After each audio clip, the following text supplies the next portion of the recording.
How to apply for a dairy farm jobs in New Zealand? Gusto mo bang magtrabaho dito sa New Zealand bilang dairy farm assistant? Ito ang step kung paano. Una, kailangan mo munang mag-research ng hiring companies o agencies na legit. Sa panahon ngayon, napakaraming scam kaya siguraduhin mong ang kausap mo ay accredited o may magandang reviews mula sa ibang aplikante. Isa sa mga website na pwede mong tignan ay official job portals ng New Zealand government o ang mga recruitment agency na may tamang license. Pangalawa, alamin ang requirements. Pag-apply ngayon ng dairy farming dito sa New Zealand ay humigpit na po ang immigration. Ang kailangan para makapag-apply ng dairy farming dito sa New Zealand ay at least 2 years working experience related sa dairy farming. Local and international experience ay pwedeng-pwede po. Napakahalaga ang experience dito sa New Zealand kapag kayo ay nag-a-apply ng trabaho. Kaya kung may experience ka sa trabahong ina-applyan mo, malaking chance na makakahanap ka ng trabaho dito sa New Zealand. Ang experience ang pinaka-importanteng requirements para makahanap ng trabaho sa dairy industry. Idagdag mo na rin ang English exam. Dito sa New Zealand ay required na maipasa mo yung English exam sa kahit anong trabaho ang ina-applyan mo.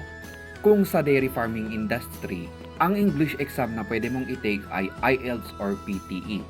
Ang passing score sa IELTS para sa mga dairy farmers dito sa New Zealand ay 4.0 yung band score.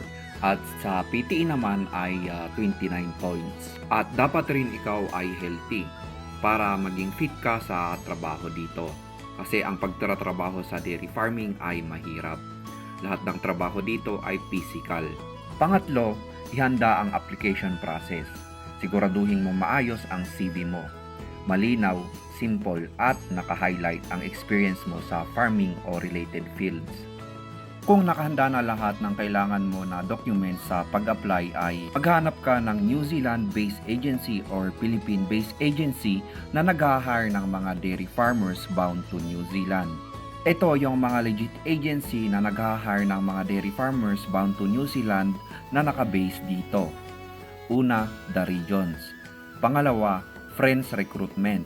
At pangatlo, CC Recruitment. Ito naman ang Philippine-based agency na nag-hire ng dairy farmers bound to New Zealand. Una, FMW Human Resource International Corporation. Pangalawa, Bison Management Corporation. Yan po yung mga legit agency na alam ko na pwede niyong pag-applyan ng dairy farming bound to New Zealand. Ang pinakamahalaga para maka-apply ka ng work visa dito sa New Zealand sa dairy farming ay ang employer. Ang employer kasi ang magbibigay sa'yo ng sponsorship o trabaho. Sa pag-a-apply ng dairy farming dito sa New Zealand sa mga legit agency ay wala pong tinatanggap ang mga agency ng placement fee, salary deduction, at agency fee. Kapag kayo nag-apply ng mga legit agency dito sa New Zealand ay libre po yung pag-process ng agency sa application nyo at sa pag-process ng work visa nyo sa immigration. Ang sasagot po kasi niyan ay yung employer niyo mismo. Panghuli, siguraduhin may sapat na budget. Nabanggit ko na kapag kayo nag-apply sa mga legit agency na nag-hire ng mga dairy farmers bound to New Zealand ay wala po kayong babayaran na processing fee at agency fee. Kahit ganun pa man ay may babayaran pa rin kayo. Ang kailangan yung paggastusan ay yung outside na expenses nyo tulad ng pamasahe, tsaka sa medical, at pagkuha rin ng English exam. Kaya importante na may sapat kayong budget bago kayo mag-apply sa New Zealand. Hindi naman porke nasabi ko na libre yung placement fee at agency fee dito ay hindi nyo na kailangan na may budget sa pag-apply dito.